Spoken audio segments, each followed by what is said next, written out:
Okay. Pagtadrikaran sa ano dahil sa isting. Guys,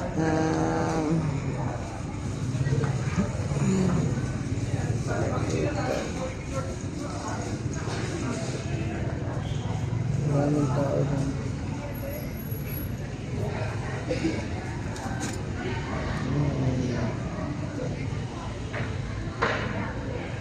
Hintay tayo na ano, sabihan. Pagbawalan tayo ng guard.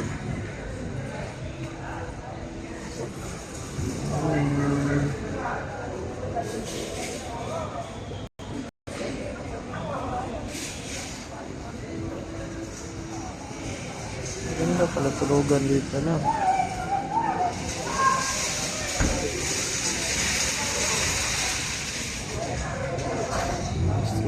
SM South na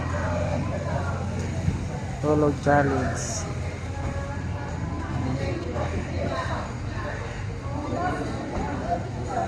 Yung sapatos ko. Sapatos ko.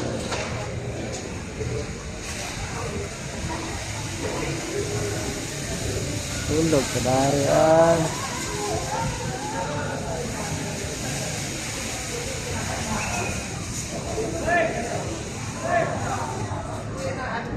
Tulog ay.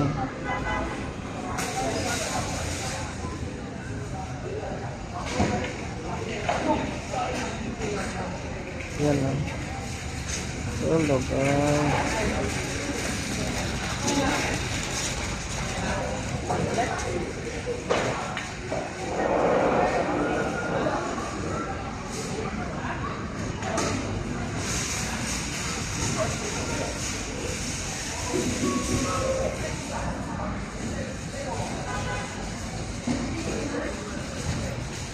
Tulog as libre daris SM.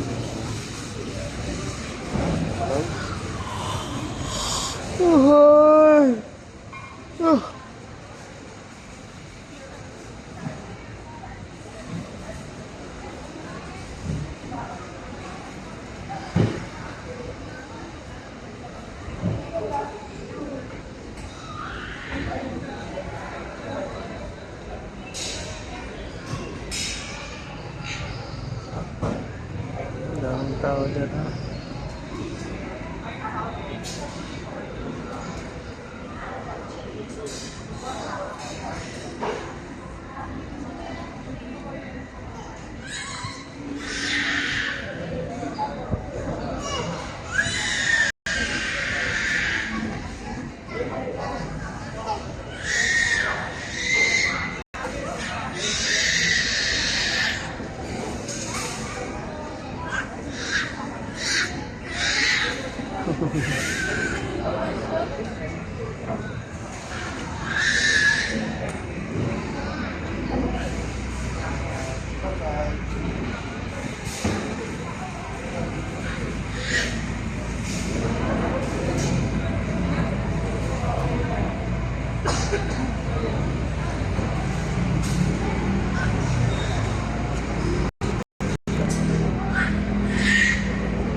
Hindi ako yung gwardiya.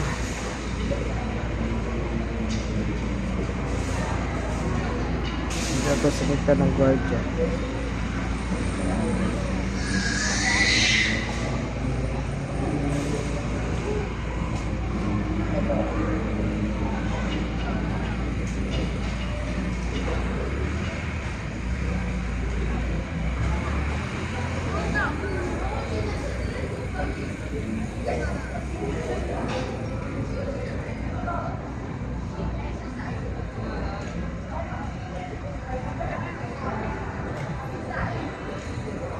Food court pala dito, food court.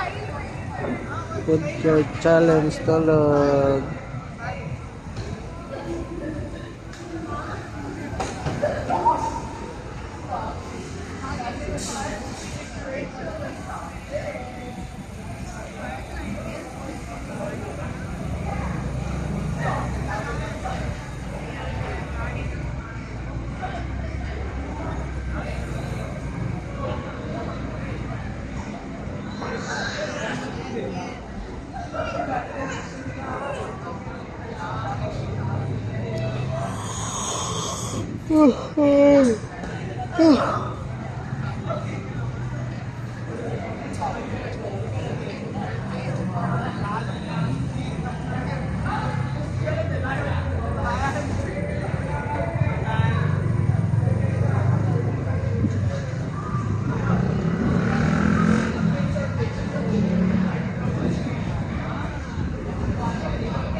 Yeah.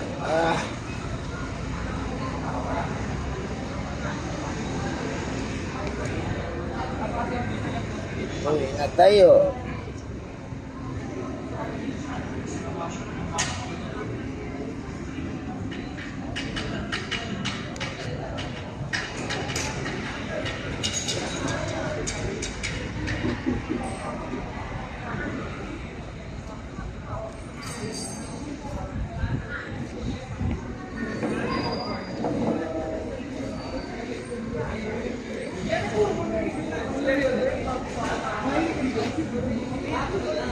Tulad pala yan dyan. Parking lot. Yan, may mga pa.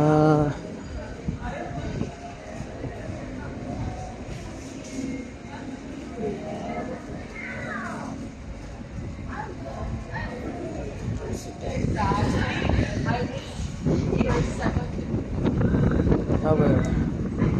Yan.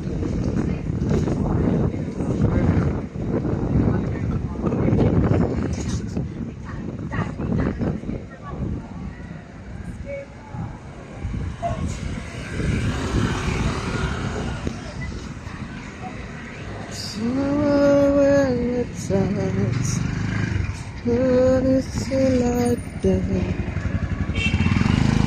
So, precedences. Very fast dito.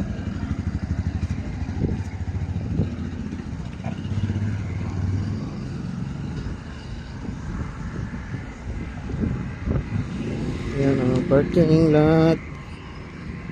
Tower dito.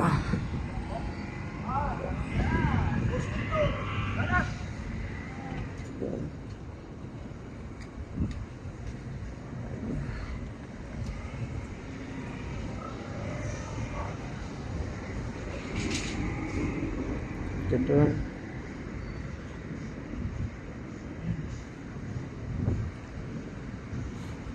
Yun, laki ng buwan ba eh. Buwan.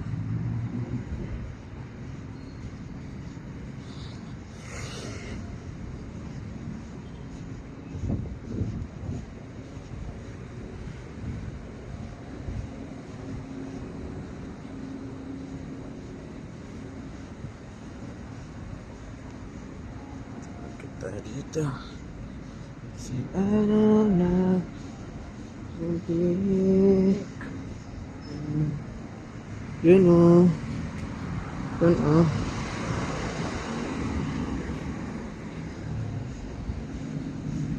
Yun o.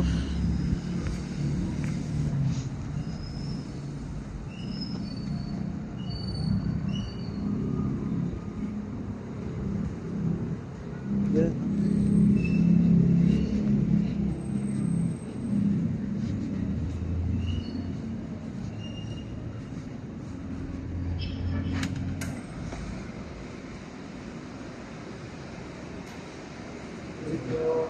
Protect. Igting pa.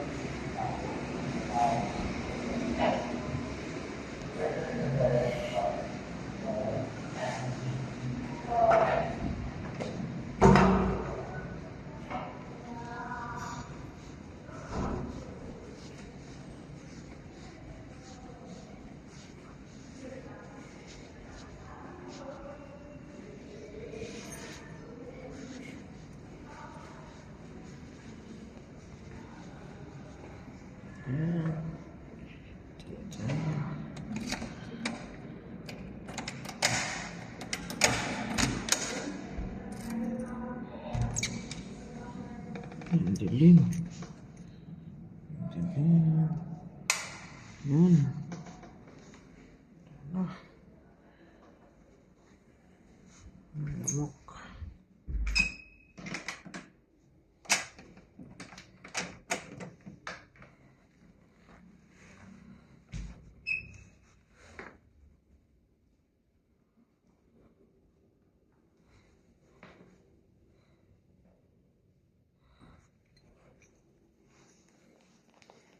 Dami kong rice, oh. Yan.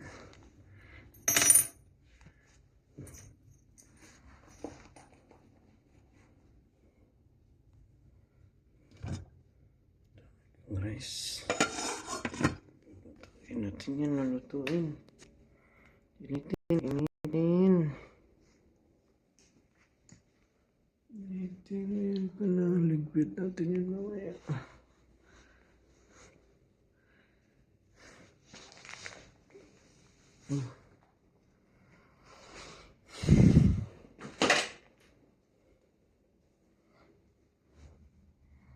Gamit natin dyan.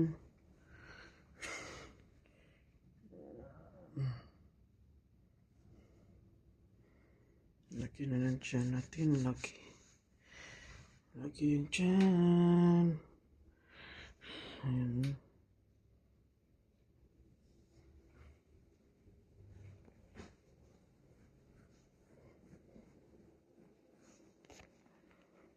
Sniper natin. Pink yan. Sniper natin.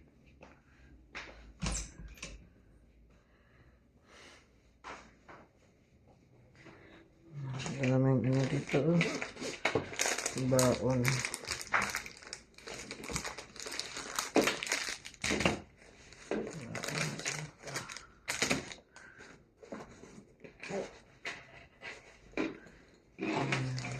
Ito.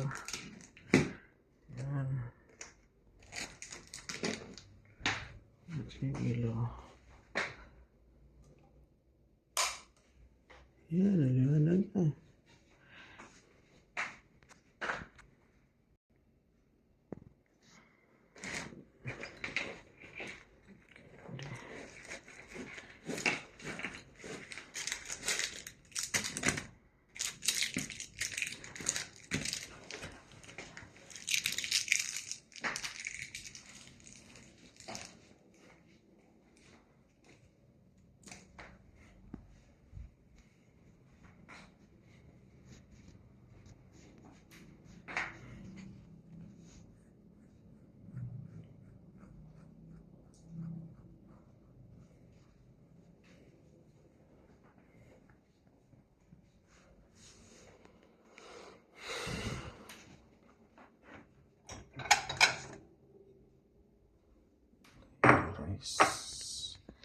Rice mill.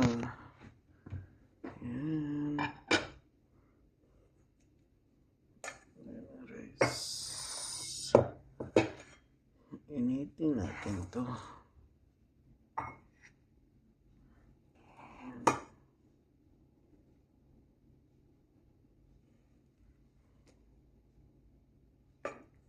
Dami nun.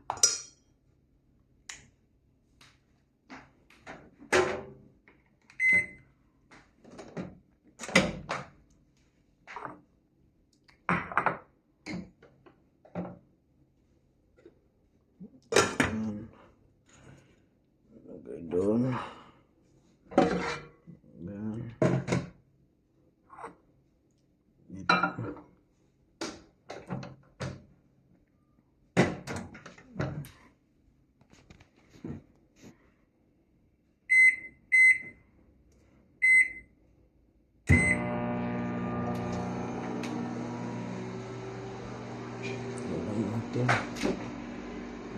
Tingnan mo, may rice pa dito. Dami pang rice.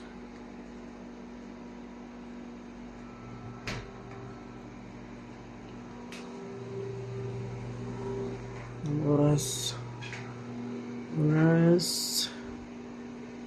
E20 oras natin.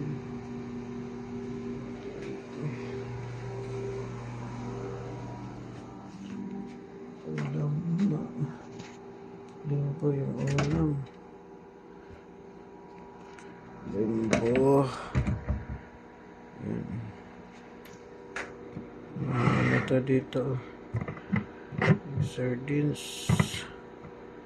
Ito na sa akin, Spanish.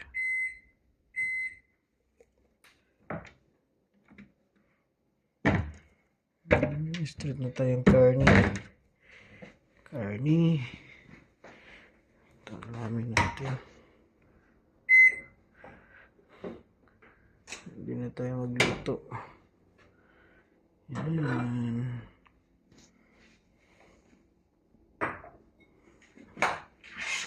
Tapos ito na.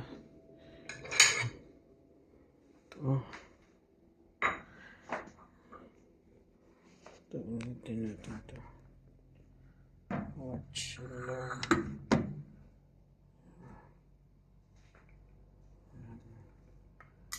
Open. Kailangan mag-open ganun. Tapos nyo dito yan. Ayan. Ayan. Ayan. Ayan.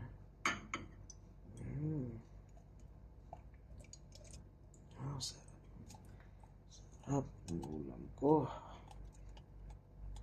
Ayan.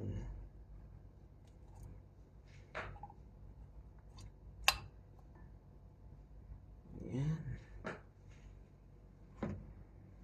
Ano natin? Ito yung tissue. Takpan natin yung tissue kasi ano yan putok yan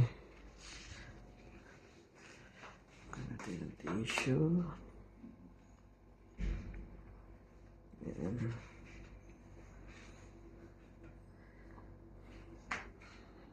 Tapos ito. Oops, ulit. Ouch. Basag.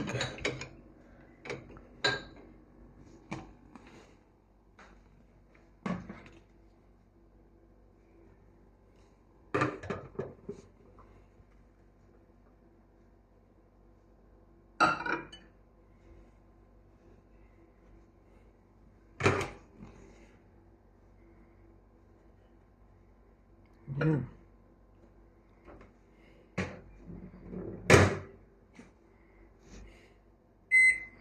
15 lang. So ito. Wash.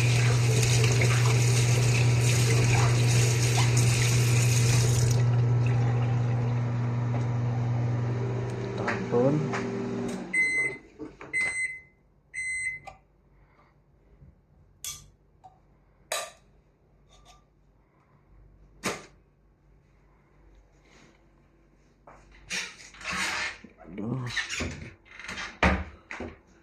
And basa. Hanggang ibot. Yan. Diba? Diyan na yan. Wow. Ay, excuse.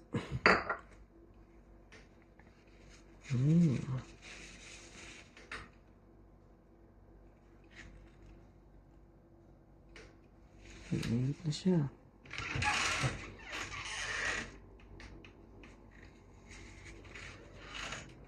Ay, tapon.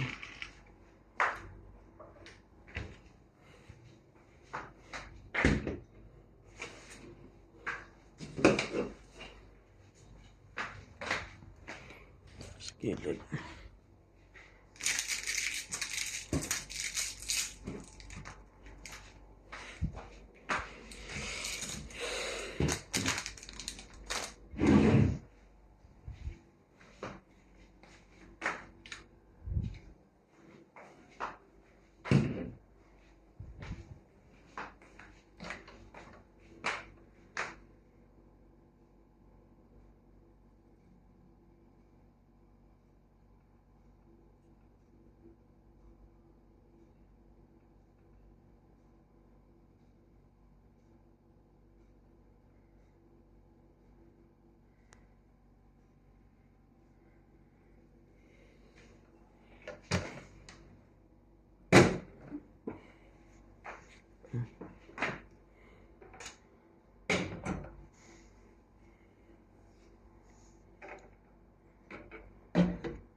Kain na.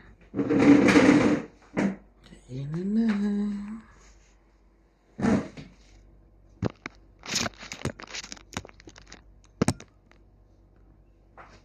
Yan.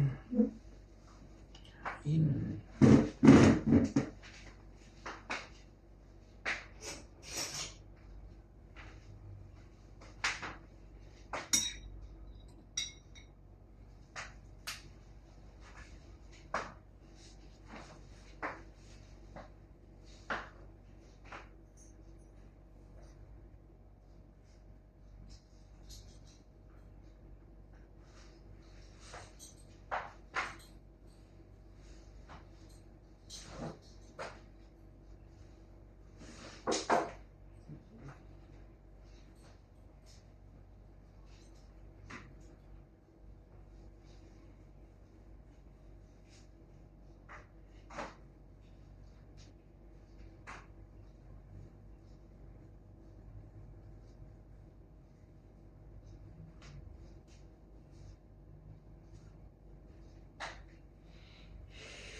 Push muna natin to.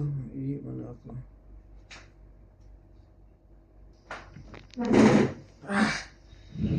Kain.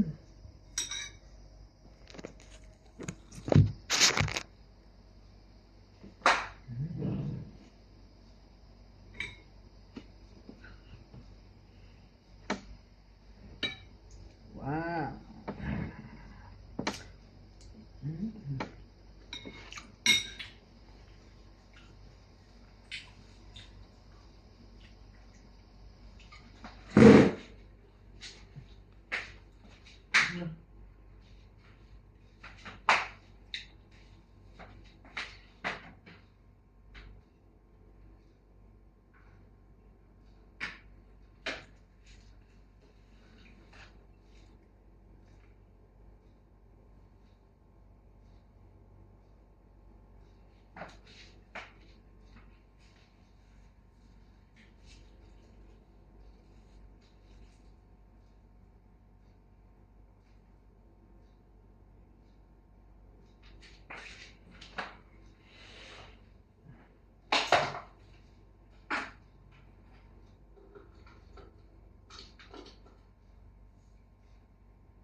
Nasayaw ang kapayapaan. Ang sapang ito, bagamat payak, tila dito ramdam ng pamilya ang pagiging konektado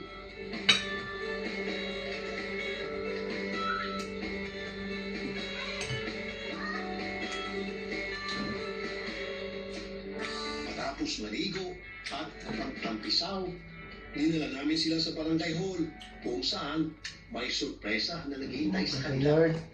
Nakipag-ugnayan kami sa Bicolandia Deaf Society upang mabigyan sila ng libreng sign language training.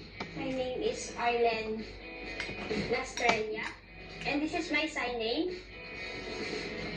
I'm from Legazpi City, Albay. I'm a current president of Bicolandia Deaf Society.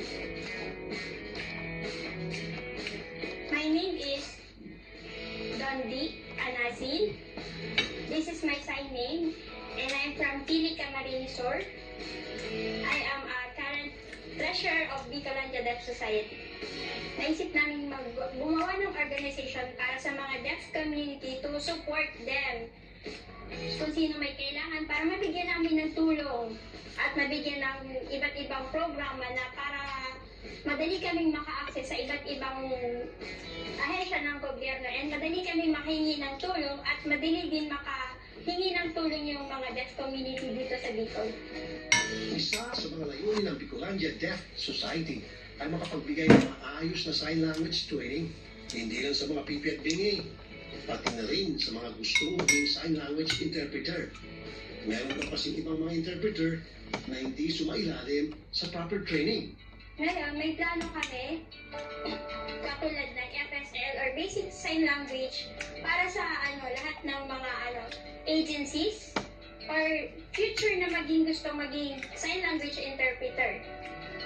Second, tinutulungan din natin yung mga yung kunyari, yung katulad ngayon nangyari na Christine, yung Typhoon Christine, nagkaroon din kami ng relief para sa mga deaf community na nasalanta. Yun yung nagawa namin project pa lang this year.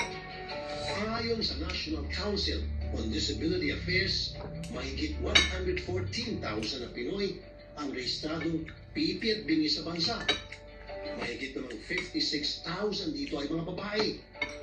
Halos 58,000 ang lalaki. 45,000 dito ay mga Bicolano. Yes, madami pong deaf dito sa amin. Mostly sa provinces po, maraming deaf na hindi napupuntahan or nabibigyan ng oportunidad para makapag-aral. Kasi nasa mountain provinces sila, so mahirap. So kami yung pumupunta para malaman na may mga deaf doon na kailangan ng tulong kasi nga walang pera. So kami yung tumutulong, pinupuntahan namin para mabigyan sila ng tulong or assistance na kailangan nila. Katulad ng relief goods. Samantala, hindi na nagsayang ng oras ang Bicolandia Deaf Society. Agad nilang tinuruan ng pamilya nila Randy at Melissa ng basic sign language. Unang itinuro sa kanila ay ang mga letra. Agad na din namin hiniling sa grupo na ituro sa mga bata ang mga importanteng pangungusap, gaya ng pagsabi ng sila ay nagugutom na, pag-aaya na maligo, pagsabi ng good morning, hanggang good night, at pati na rin ang I love you. Sa kalagitnaan ng training, hindi na itago ni Melissa at Randy ang tuwa na makita ang kanilang mga anak na pursige na matuto. Matapos ang kanilang unang session, nagbahagi ang Bicolandia Deaf Society ng certificates sa pamilya na sayaw. Ito'y katibayan na sila ay magpapatuloy pa sa kanilang sign language training sa mga susunod na panahon. Agad din nilang binida sa amin ang kanilang natutunang sign language para magpasalamat. Ako po ay si Milisan Sayaw. Ako po ay 39 years old. At may 5 pong anak. Ang asawa ko po ay si Randy Nasayaw. At 37 years old na din po siya at isang farmer po. Based po sa aking experience po, napakahirap po kasi hindi naman araw-araw po nakakapag-bukid ang aking asawa po. Napakahirap po maghanap ng pagkain, especially parehas kaming hindi regular ang trabaho po. Ako nasa bahay lang, nag-asikaso ng aking anak. At hindi din po yung araw-araw yung trabaho ng asawa ko. Minsan extra lang naman po. So minsan wala kaming pagkain. So napakahirap po kung saan kami kukuha ng pagkain namin sa pang-araw-araw po. sabi ko lang sa mga anak ko, sana in the future tulungan niyo kami ng papa niyo na maging boses namin sa ibang tao para maintindihan kami at mag-aral kayo ng mabuti at maging isang mabuting bata. Mahal ko kayo palagi. Para sa aking asawa, maraming salamat sa lahat ng ginagawa mo para sa amin. Kahit nahihirapan ka na, sinusuportahan mo pa rin kami sa lahat. Binibigyan mo lahat ng luho sa mga anak ko. Nakapanayam din namin ang punong barangay ng Ayugan upang alamin kung mayroon bang mga proyektong pwedeng makatulong sa pamilya. Actually, ma'am, ang binibigay lang namin sa kanila, wala naman kami action na ibibigay sa kanila na medyo gaya nga kanina na natuto sila kung ano yung mga liters, na ano. Wala pa kami program na ganyan. Pero ma'am, pag di December, ang mga PWDs, lahat ng PWDs ng Ayugan, binibigyan namin ng gift giving. Dahil nakita ng punong barangay ng Ayugan ang nangyaring sign language training ng pamilya, ipinangako nilang makikipag-ugnayan sila sa Bicolandia Deaf Society para na rin matulungan ang iba pang deaf and mute sa kanilang nasasakupan. Na-amaze ako dito sa mag-asawa na ito kahit na ganyan ang buhay nila. Ang asawa niya na ang head of the family na si Randy, hindi naman nagpapabaya sa pamilya na kahit na mga labor lang ang trabaho niya, na nasusustain niya din ang pangangailangan ng pamilya niya. Sa aming pagbabalik, dinala namin ang pamilya na sayaw sa isang clinic upang masuri ang kanilang mga pandinig. Si Randy, may narinig daw na good news.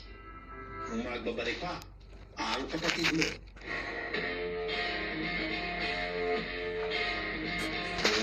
Habang naghihirap ang isang bansa, lalong nalululong ang pamayanan sa chismis. Escape ito eh. Ang laki-laki ng nagagawa nito sa paglimot ng mga problema, sa paglimot ng kahirapan. Kung wala ang mga manunulat, mahuhula lang sila kung anong tunay na nagaganap. Ang lagi kong panuntunan sa buhay, hindi baling salungatin ako ng kahit sino. Basta magpakatotoo lang ako at pinatatahimik ako ng aking konsensya. Ako po ang inyong nanay Christopher Min para sa 1PH, teleserbisyo para sa Pilipino.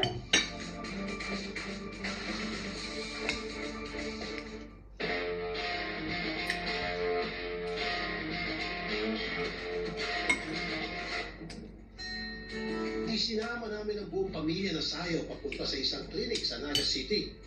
Isang oras mula sa Ayugan. Isa-isang sinuri ni Dr. Rosales Villarosa, ama miyembro ng pamilya na sayaw. Yung sa findings ko, yung mother, mahina talaga. Halos wala talagang narinig siya. Hindi siya nag-EMA. Yung tatay, konti. So, pwede may nadidinig talaga yung tatay. Sa mga anak ko, normal yung mga ears nila. Yun lang yung eldest, tsaka yung pangatlo, pwedeng may allergy kasi sa ilong. As yung bunso pala, puno ng earwax yung tenga niya. So, kailangan pang malinisan niya, tanggal muna. Yung sa nanay at tatay, kailangan natin matest muna. Gaya nung ginagawa namin sa mga bagong panganak, yung mga bagong panganak kasi hindi pa na marunong sumagot sa mga tanong natin. So, may examinasyon kami ginagawa sa tenga para malaman natin kung parang nag-responde yung tenga sa tunog. Oo, pumayat ka and then? Then hindi na ako makakakain percent ng maayos. Sobrang pag-iisip. Nangyayari, yun, parang suffocated. Suffocated. Kasi hindi ako lumalabas ng bahay. Then, ginagawa ako matulog na matulog.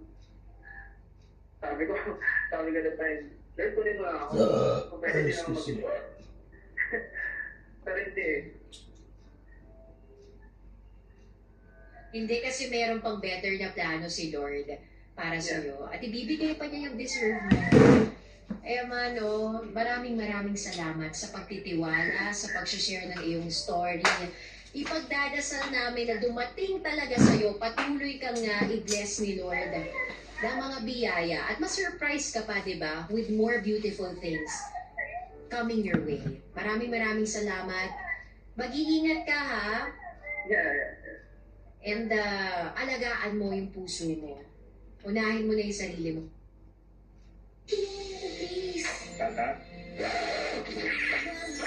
My Ilonggo Girl, Monday to Thursday, 9:35 p.m. Aralan turuan, mag-ipag sa mga opisyal ng gobyerno at magpahintulong sa mga polisiya ng Pangulo pag may giyera o national emergency. Ang mga kongresista ay kumakatawan sa kanilang sariling distrito o party list. Ang mga senador naman ang tumutuon sa mga pambansang issue. At kung dahil magampanan ng presidente at vice-presidente ang kanilang tungkulin, ang Pangulo ng Senado ang tatayo bilang presidente. Bago bumoto, tiyak din ang kakayanan ng kandidato bilang Pilipino. Bayan ang ipanalo. Masyado nakakakonfrontan ngayon kung ismistado rin. Oo. There are two things there. You have to function absolutely for parties. There are two things there. Yang has a great deal of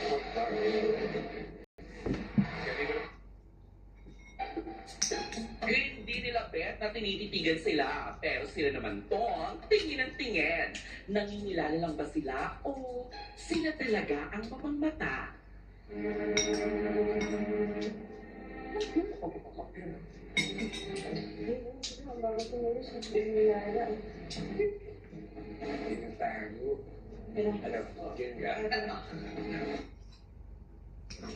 Philippines 2000, by the year 2000, we're going to be like any Asian country that's competing now with the economy. But of course, some of his critics were saying, teka, Philippines 2000 hanggang 1998 ka lang. Dahil it's a 6-year term. Apparently, because of the upswing,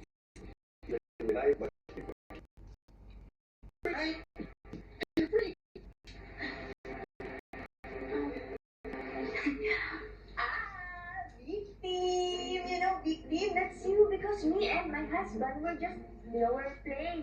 Playing good job, back up. Hey! Oh, yes. How about, is it okay with you? How about every day I get this? Sure. With 288 votes for the 4th consecutive years, and still the president Itas kalsada mga naglalako na iba't ibang paninda, lalong-lalo ng mga basahan. Kadalasan pa nga sa mga basahan vendors, nasa gitna pa mismo ng kalsada, buwis buhay, makapagtinda lamang. Pero hindi lahat na nagtitinda ng mga basahan ay may kakayang makapaglako sa labas, lalo na kung may kapansanan.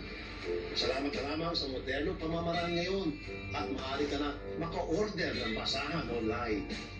Sa kabila ng mabilis na prosesong ito, hindi pa rin maiwasan na ikaw ay maloko.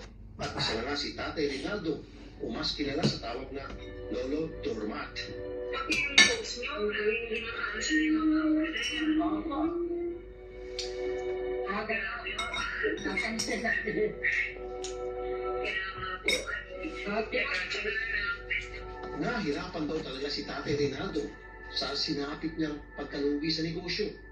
Dahil bukod sa pagiging isang kahit isang tuka, dagdag pa niya pa ang pagkakaroon ng kapansanan. May asawa ko po ako, ang anak ko po ay Pedro, ang katang lalaki, 3 ang babae. Dating truck driver si Tatay Rinaldo.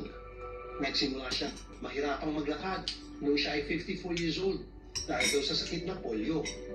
At kamakailan lamang ay nagkaroon siyang muli ng sakit sa baga. Nahirapan po ako maglakad, 54 pa lang ang edad ko. Siguro mga 12 years na. Ang umpisa lang nito, nung nagmamaliw ako, magbabasa ako, hugas. Yun ang nangyari sa akin. Una, sabi, arthritis, tapos rayuma, hanggang sa lumaki, hanggang sa napilay lang. Hindi na uunat yan. Sa kabila ng kanyang mga iniindang karamdaman, hindi ito naging hadlang upang siya ay patuloy na maghanap buhay. Ano po? Sana ka Kasi bawal dito ng number. mas nakakalimutan. Mami Melcy. Message po. Kahit hindi siya maalam sa makabagong teknolohiya, pati ang pag-live selling sa social media ay pinasok na niya. Nung nagkaunang lockdown, may nagturo sa akin kasi noon, gumagapang pa lang ako. Hindi pa ako nakakasaklay gapang pa lang. May lumapit sa akin dalawa na tinuruan ako para may hanap buhay ako. Kasi kawawa na kami. Gano'n yung nag-aanap buhay. Nung matuto ko, ayun na, umpisa na. Ginawa ako, nag-aano sa cellphone. Yun ang ano niya, siya ang naghahanap ng bayan. Ang ganito ko paggawa ng doormat, bago ko yan, lockdown. Kaya, balik ko naman. Yung wala naman na pa ako, yun naman lalagyan siya matagal eh. Iba't ibang klase ng basahan ang tinatay ni Tatay Rinaldo. Pagkatapos niya makagawa ng marami, ay tinitinda niya ito sa online. Matapos makatanggap ng order, agad nila itong i-repack at napadala sa mga customer.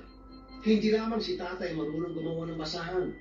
Dahil kanyang pamilya ay nagtutulong-tulong mula sa paggawa hanggang sa pagtitinda.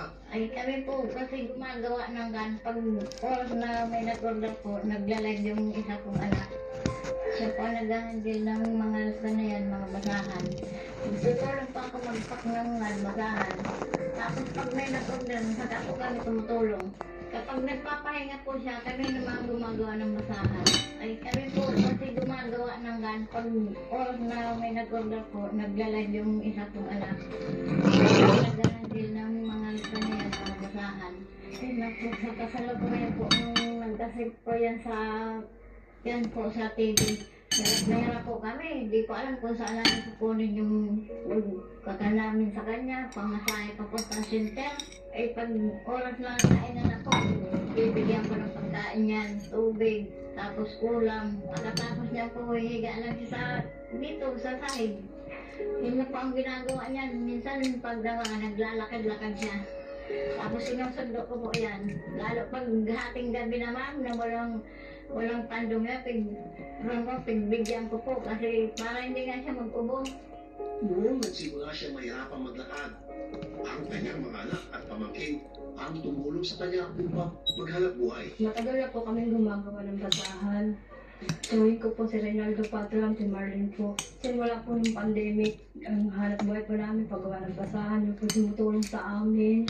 Yun po sumusurvive sa pang-araw-araw po namin sa baon, pamasahe. Yun po. Ako po si Jonalyn Paga Patron, 24 years old. Ang-anim na anak po ni Tatay Leonard. Ako po yung nag-a-assist sa seller ni Tatay sa TikTok. Ako rin po yung nag-a-assist sa pagtulong sa kanya sa pagbalot.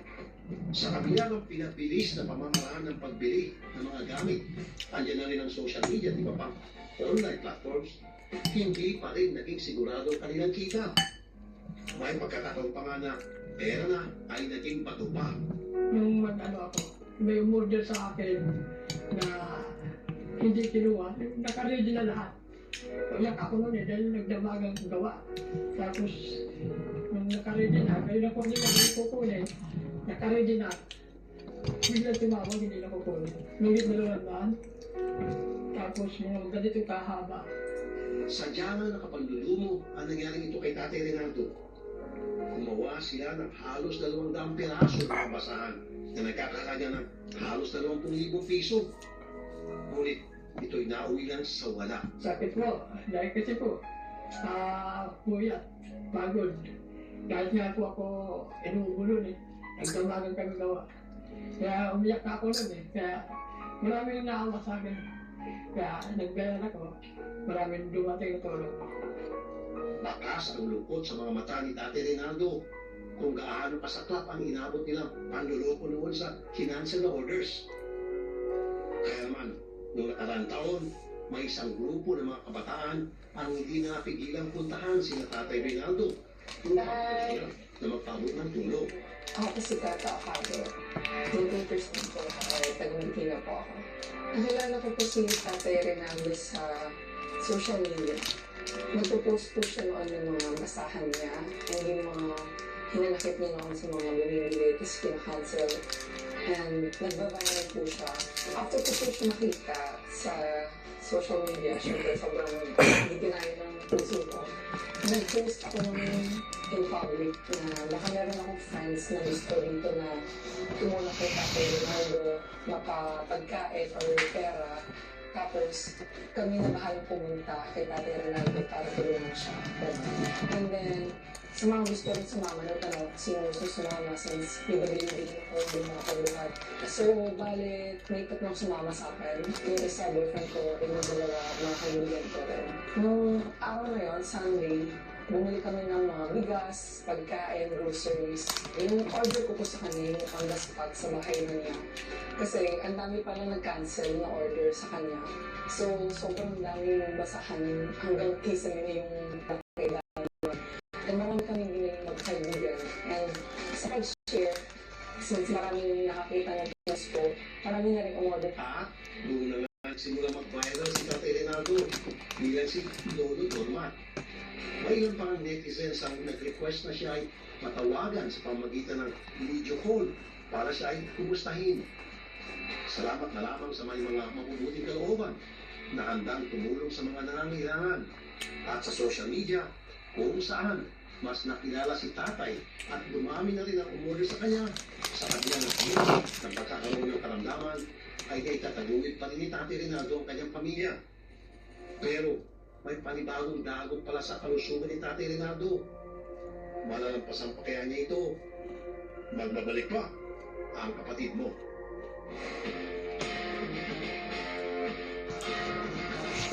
We are the champions! Pinoy design ka na awit bahay. Yung tinig na aming hinahanap, mas pinaganda ng kanyang pangarap. Kaya kung kaya pang galingan, todo mo na dahil